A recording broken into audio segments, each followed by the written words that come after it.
I'd just like to know, if you were in power, you had some influence to exercise, this recent case of Lena Joy, the Malaysian woman who wanted to become a Christian, she's a Muslim, in order to marry her Christian fiancé, and Malaysia's highest court says she wasn't allowed to do that. Was that a violation of her human rights?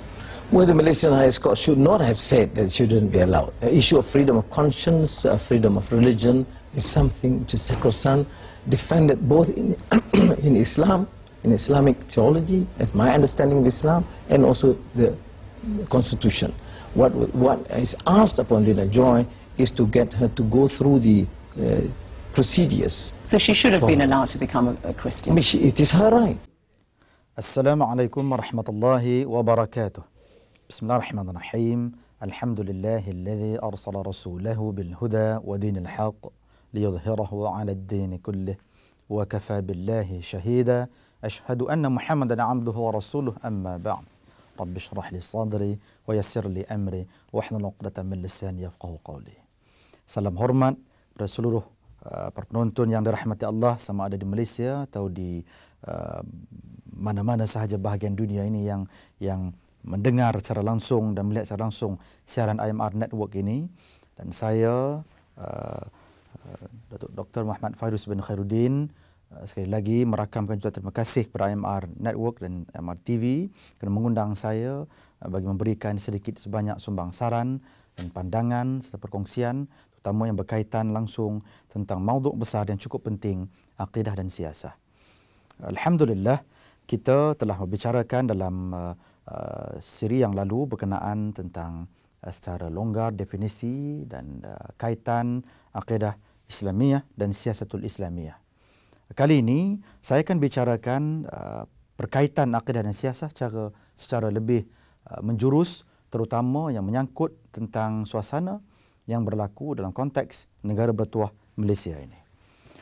Kita tahu apabila dikatakan aqidatul Islamiyah yang asasnya tentang keesaan Allah berkaitan the oneness of God, yang membawa kesan langsung kefahaman taklif, kefahaman pertanggungjawaban, kefahaman tentang konsep kekhalifahan insan. Ianya membawa suatu kesan besar terhadap cara gaya pemerintahan. Apabila kita mengulas tentang siasah, pemerintahan atau sistem politik, ataupun bila kita ulas dalam konteks siasatul Islamiyah, sistem politik Islam, ianya menyangkut tentang bagaimana rupa bentuk, cara gaya sesebuah pentadbiran kerajaan.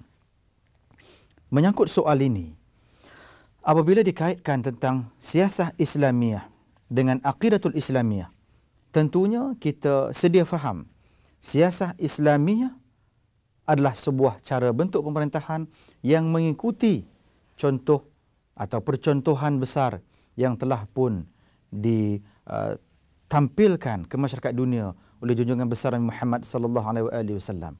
Tentunya dalam konteks moden ini kita tidak boleh lagi mencari mana-mana figur atau sosok insan yang boleh membawa percontohan yang sebegitu hebat sebagaimana yang pernah ditunjukkan di zaman kegemilangan Islam. Namun demikian, apabila kita memegang perkefahaman yang benar dalam konteks Islam, insya-Allah sekurang-kurangnya kita akan mampu menghasilkan cara gaya pemerintahan, keinsanan yang menjawat tugas-tugas politik itu sekurang-kurangnya menghampiri kepada kehebatan cara gaya pemerintahan pentadbiran yang telah ditunjukkan oleh baginda junjungan besar Muhammad sallallahu alaihi wasallam. Para penonton yang dirahmati Allah, siasah dewasa ini kerap kali dikaitkan dengan, atau erti kata mudah, politik dewasa ini kerap kali dikaitkan dengan suatu notion yang sering disebut the ends justify the means, matlamat menghalalkan cara. Sehingga ada kalangan yang mengatakan, ya, bila bicara soal politik, caranya agak berbeza dengan konteks keagamaan. Ada kalangan yang mengatakan pula, apabila bicara tentang soal duniawi, soal pemerintahan, pentadbiran urusan dunia, ianya harus langsung terpisah daripada urusan keakhiratan. Sekiranya ada kalangan yang memegang perfahaman ini, apa saja bentuk usaha yang memisahkan urusan dunia dan akhiratnya, maka itu sebenarnya adalah proses yang diberi gelaran proses sekularisasi. proses yang memisahkan urusan agama dengan urusan keduniaan, urusan keakhiratan dengan urusan keduniaan. Apabila ini dilakukan, maka berlakulah pelbagai bentuk kebejatan-kebejatan, kebobrokan-kebobrokan dan masalah-masalah kerana insan-insan atau pemain-pemain politik yang menjawat jawatan bagi mengurus nasib umat tidak lagi merasakan diri mereka diperhatikan oleh Allah SWT ataupun dipertanggungjawabkan atas apa yang dipimpin oleh mereka. Lantaran dari itu, kesan daripada kepimpinan yang tidak menghadami, yang tidak punya nilai paradigma tauhid adalah masalah-masalah besar yang kini kerap kali diseminar-seminarkan tentang apa? Masalah korupsi, nepotism, kronism, masalah penyalahgunaan kuasa. Kenapa ini semua berlaku? Ini semua berlaku tidak bukan kerana manusia yang memegang jawatan itu telah tidak lagi merasakan bahawa jawatan yang diberikan ke atas mereka pastinya di suatu saat nanti akan dipertanggungjawabkan di hadapan Allah Rabbul Jalil, pemilik sekalian alam, di mahkamah Allah yang tidak ada lagi mana insan yang mampu lari daripada pertanggungjawaban atas apa yang telah dilakukan dalam hidup dunia ini. Justru dibicarakan tentang apakah kesan langsung dalam konteks politik, akidah dan siasat. Ya, tentunya punya kesan. Kerana setiap kefahaman yang timbul adalah sebenarnya berasaskan daripada kefahaman keagamaan. Kita tahu cara gaya komunis berfikir, mengatur strategi, datangnya daripada fahaman mereka komunisme yang diasaskan oleh Karl Marx. Asas kefahaman Karl Marx adalah komunis ini menolak wujudnya Tuhan. Mereka lantaran pergi lebih jauh mengatakan bahawa religion is the opium of the society. Agama adalah candu masyarakat.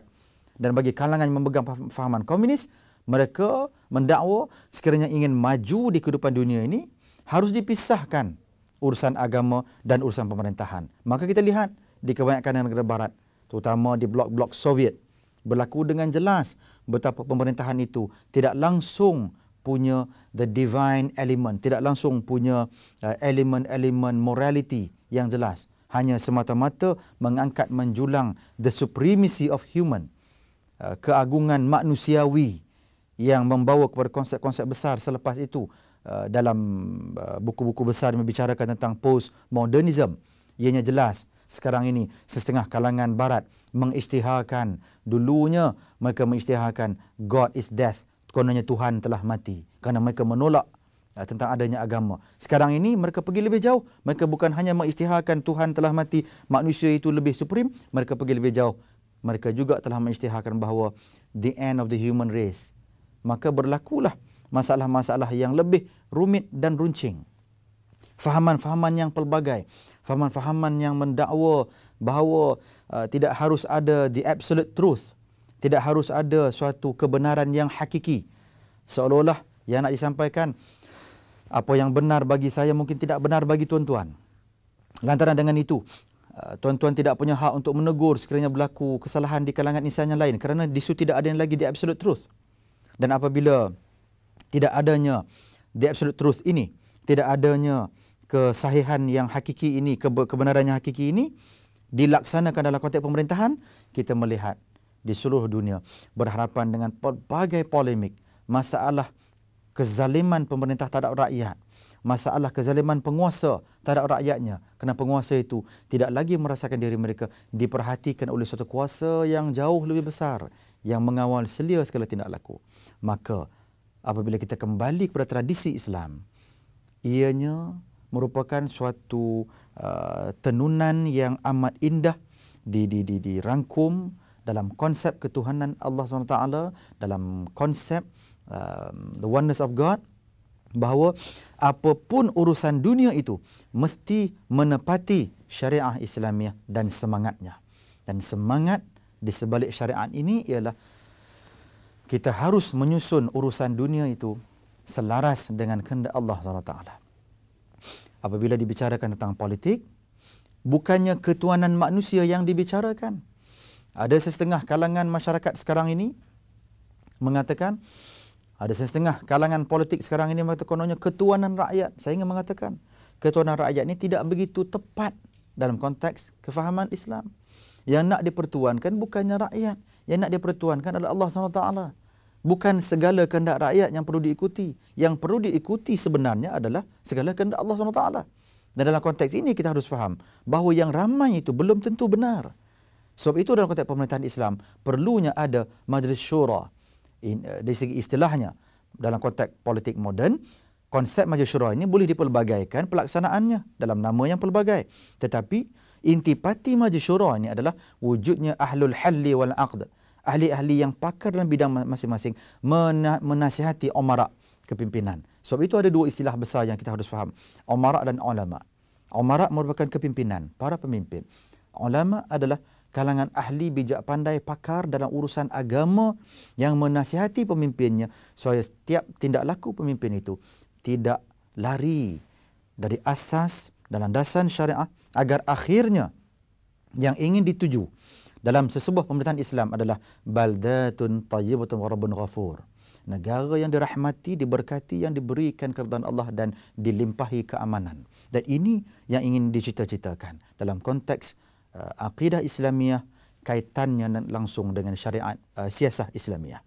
Saya secara langsung ingin menyatakan bahawa betapa umat ini dewasa ini dihadapkan dengan suatu ancaman pemikiran-pemikiran bentuk baru yang amat bahaya bila berbicara secara langsung tentang rupa bentuk politik dewasa ini.